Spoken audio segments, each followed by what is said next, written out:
Hey friends, so we're not striving for perfection here, but this is just for the rhythm of further people so I can relax and just be myself and try to get out as much Katumi as I can. So as we're in our second month, you can start to feel things ramping up, and the topic was texture. So I've gotten a lot of emails from you guys, and I've had a couple of calls with some of you guys one-on-one just to pick your brain and see what's going on. And simultaneously, Katumi and I are editing the Era of the Magus book, which is not just editing the channels, but going back in now that we have a lot more data points and a lot more experience that you've had, adding things into that book to put it in the record. So first of all, going back to softness, I can feel some of you guys being so hard on yourselves. Oh my God. You can't just let the mess be a mess. Allow the love. Allow the love. If you could see what Katumi and I see in each and every one of you, you would not be hard on yourselves. You're doing revolutionary, never been done before things on earth that no master has done before, not even Katumi, not even Moria. You're doing something totally new, right? And you're the pioneers who created this beautiful planet and the souled human being. You know, going back through all the channels and the chapters. So along with this video, we've given you guys the first 4 chapters of the book, which really go into the dynamics of the ego becoming the we go.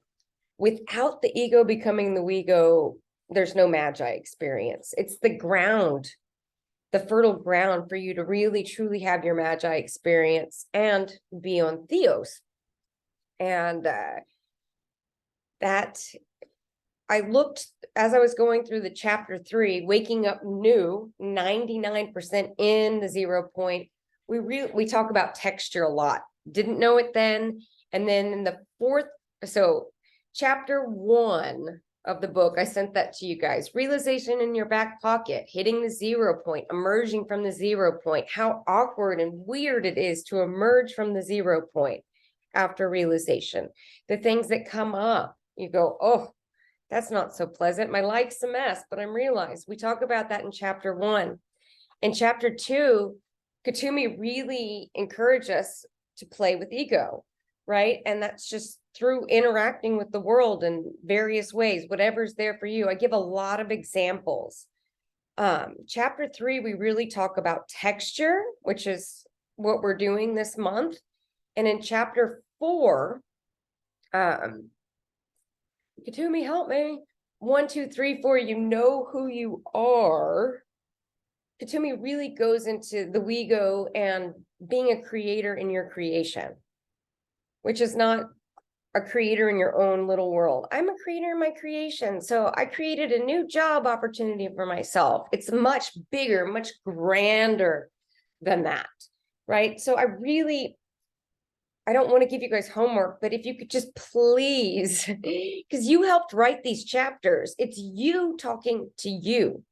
It's you talking to you, big you talking to big you, manifested, unmanifested you, consciousness talking to manifested you, consciousness on earth, right? To remind the little fragment of a realized being what it's really here to do and how grand it is without being grand, but grand, right? So through talking with you guys, I realized some things that we're going to address.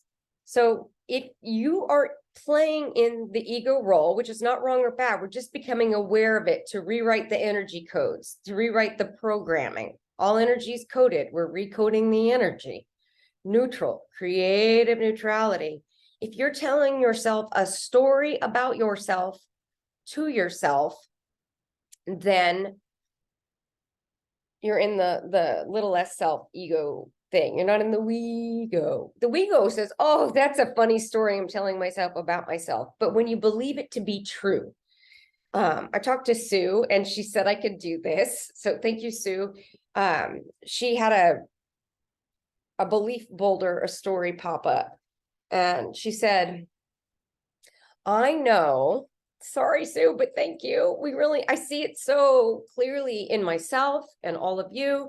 She said, I know I'm going as fast as I can without kind of frying myself.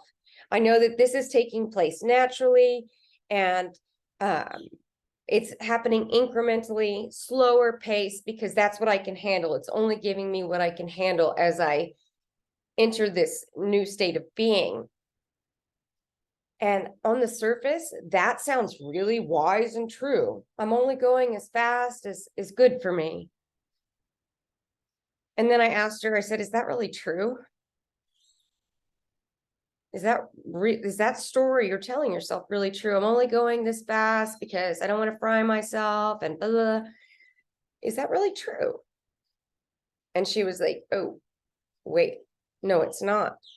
In fact, those stories that we tell ourselves, like, oh, I'm just going as fast as this, and or if it's related to any kind of group idea, I'm not going as fast as the group, I need to catch up. I hear that a lot. Or, whatever it is, it's actually you trying to manage energy rather than just opening to all.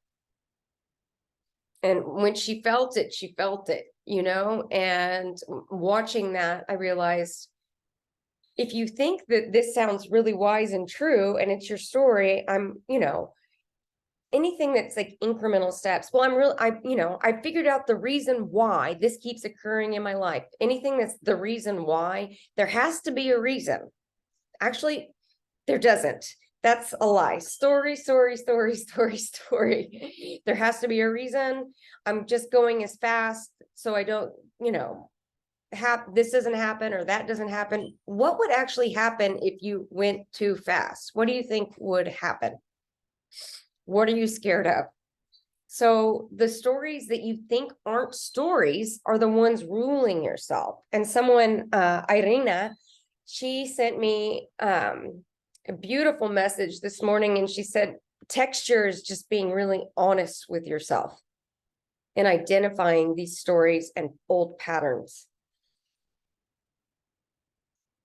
And it was so good. That is texture. So if you just, Charmaine had emailed me and said she wanted more information about texture. And I told her, use your self-inquiry, because we really want you guys to rely on yourselves to inquire within your body of consciousness what texture is. However, we give some really good examples in that chapter 3. And in chapter 4, Kuthumi talks about the rhythm of the I am, which is the overarching view of the rhythm of further, finding the rhythm of the I am that I am, where the who is in constant flux. The who is in constant flux. And you have to ask yourself, when you tell yourself stories about yourself to yourself, I'm just doing it this way. I'm doing it a little bit differently. These are ways that you are constantly managing energy. I'll just take a little bit more energy, So you have to really examine, the stories with love and compassion, and I talk a lot about love in the 3rd chapter, and Kuthumi talks about it in the 4th chapter, and just really, where were we when those channels came out? Now we're here. Now we're really living them. And they're really good. And I know it's a lot, but, at least read 1 or 2, and you can really start to see how you wrote them and feel into the texture of the ego becoming the we go. It's the most important thing right now. And it's not super comfortable. Trust me. I know. All right, let me look at some of these notes.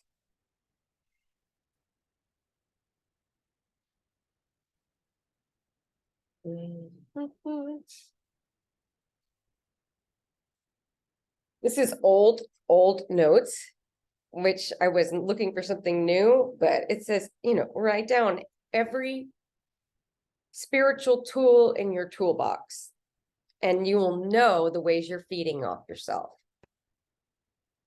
I'm doing it a little bit differently. I'm just going a little bit slower than everybody else. I'm just going to sit with it, sitting with it. If you really mean it, oh, I'm sitting with it. Texture is different than, oh, I'm just going to sit with it, which is saying, I'm going to place this little bit of energy over here because I'm really uncomfortable and I'll come look at it later.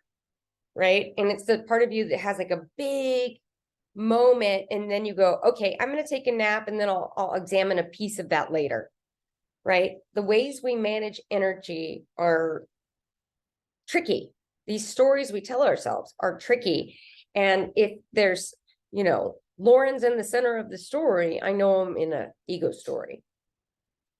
The deepest need, the lowest, for the lowest self, for the ego, for the me identity, is the need to be right.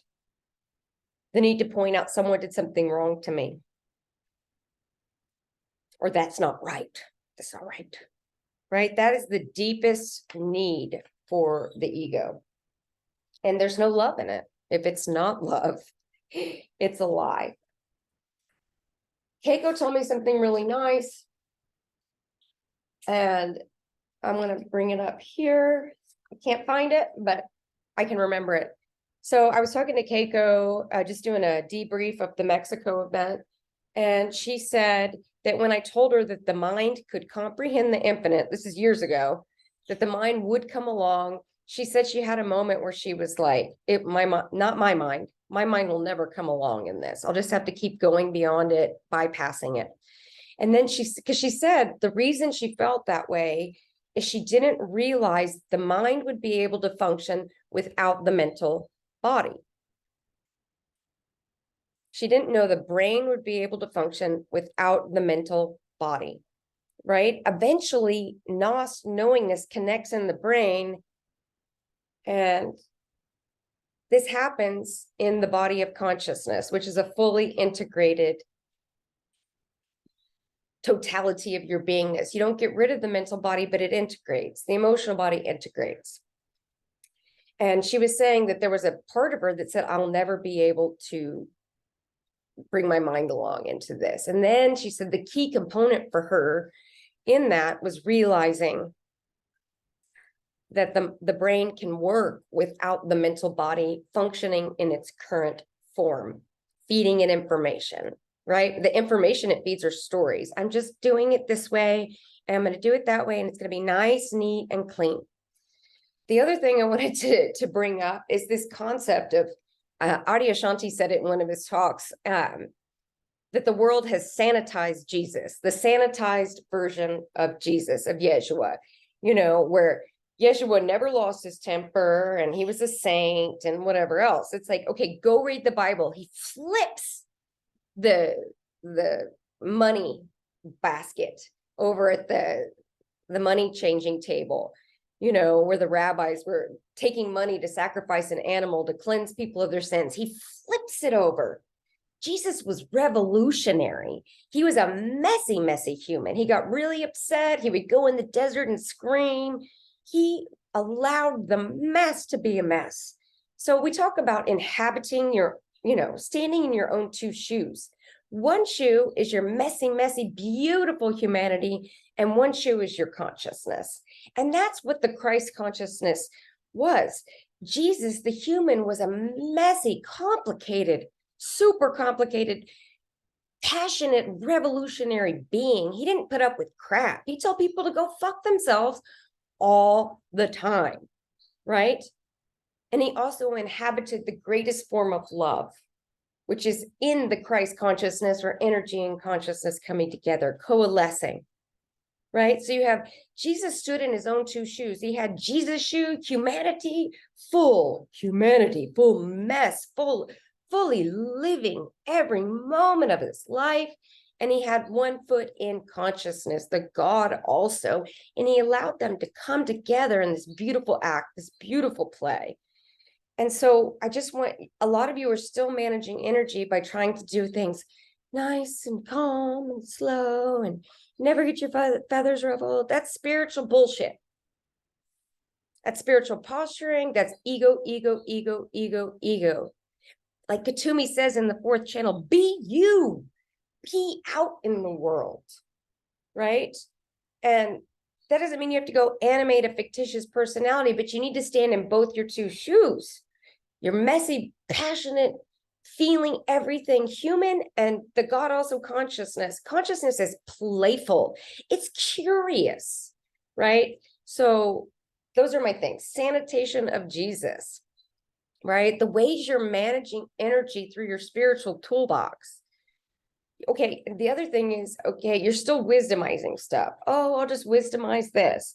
When you wisdomize something and it's not instantaneous, it makes a compost pile. You have an event and you remove the duality from the event and it leaves a pile of waste. So you're floating in a sea of your own garbage all the time, right? And then the compost finally becomes part of the soil, and then you wisdomize something else. And it's like at some point, you know, when wisdom is instantaneous or nost, even better, knowingness doesn't create a compost pile because you don't have to remove any duality from it because you're experiencing things beyond duality. So you're not floating in a sea of your own garbage. Some of you are still trying to clean up the ocean, all the garbage out of the ocean, but as you're cleaning it up, you're making more garbage, you know? And it's like Nost or knowingness, the fourth element, was just going to clean up the ocean. So no more sanitizing Jesus or yourself. Stop sanitizing yourself, right? There's nothing impure or wrong about you.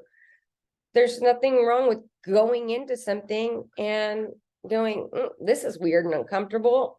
And then you retreat and then you go in and it's like, just allow them, let the mess be a mess, right? Really allowing, like knowing that the mind will connect to this Nostr knowingness, to this fourth element, and you won't need to have your mental body connected. That made sense. That's not how I experienced necessarily, but the way Keiko said it was like, okay, and maybe she'll tell us more about it on the next call, like what the hesitation is, like the idea that my brain will never come along into this experience. Navigating the void is being a creator in your creation. Right. So you're like for me, I went out last night, I went to a party, I was interacting with all the people at the party, and I realized I'm just navigating the void, right? Which becomes the third circle of creation. We have that navigating the void course up, right? So as I'm at the party, kind of weaving away my way through and talking to everybody, I realize I'm just talking to parts and pieces of myself in the void. And all of these people are me. And I talk about this in the era of the Magus channels where I say, you know, I get it as a concept, but I'm not experiencing it yet. Here we are a year and a half later, and I'm going, okay, forever navigating the void. It's not like you come to a conclusion on something. You just keep navigating the void. So that's enough. I really, if you're here and you're in it, give one of the chapters or all of the chapters, the era of the Magus series. I'm put 4 along with this email, 4 chapters. It'll really take you through the difference between ego and we-go. And then you'll really begin to understand the texture of further. So if it's your will, if you choose, if you have a deep desire and passion to go further, please explore this. Katumi is here going, please take a look at this, right? Please take a look at this with love and compassion for the messy, messy human. No more sanitizing yourself, right? No more sanitization of the Christ consciousness, right? The sanitation of Jesus represents us trying to sanitize and put a saint title on the Christ consciousness. The Christ consciousness is all. It has so much texture, right? And what you guys might label as chaos or wrong or bad, or that's not incremental little steps, right? The texture is when you open to all. and you feel your way through the darkness, reading the Braille of Sensuality.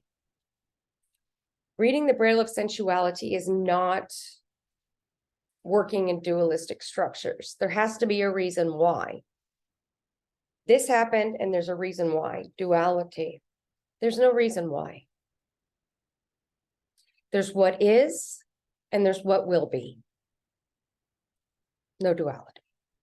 All right. I hope this helps. I think about you guys all day long, every day. Nobody cares more about you besides yourself than me and Katumi. There's never a second of any day that I'm not with you all. Not one. Not one. I am in love with you.